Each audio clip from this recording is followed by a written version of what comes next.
विधान परिषद पोटनिवडणुकीसाठी राष्ट्रवादी उमेदवाराचं नाव आज जाहीर होण्याची शक्यता. पक्षाकडून झीशान सिद्दीकी, संजय दौंड आणि उमेश पाटलांना तयारी करण्याची सूचना.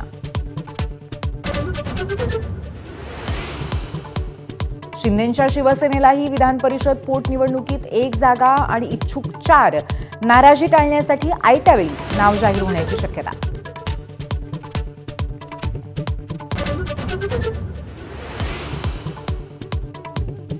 बीडमध्ये 18 वर्ष बिनपगारी नोकरी करणाऱ्या शिक्षकाची फेसबुक पोस्ट करून आत्महत्या.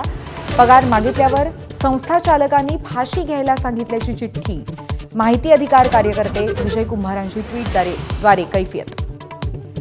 18 वर्ष नोकरी करूनही दमडीही न मिळाल्यामुळे आत्महत्या करणाऱ्या धनंजय नागरगोजेंवरून अंजली दमानी आक्रमक.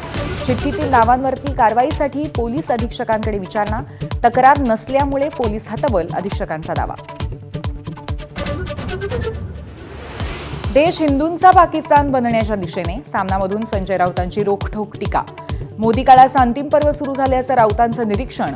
मोदी आणि त्यांचे लोक जाताना देशाचे 2 तुकडे करतील अशी भीती.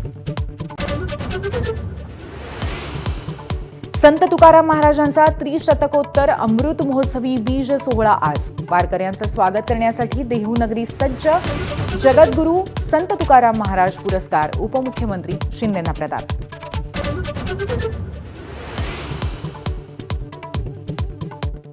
छातीत दुखू लागल्यामुळे ज्येष्ठ संगीतकार AR रहमान रुग्णालयात. चेन्नईतल्या अपोलो हॉस्पिटलमध्ये रहमान यांच्यावरती उपचार. प्रकृती स्थिर असल्याची डॉक्टरांची माहिती.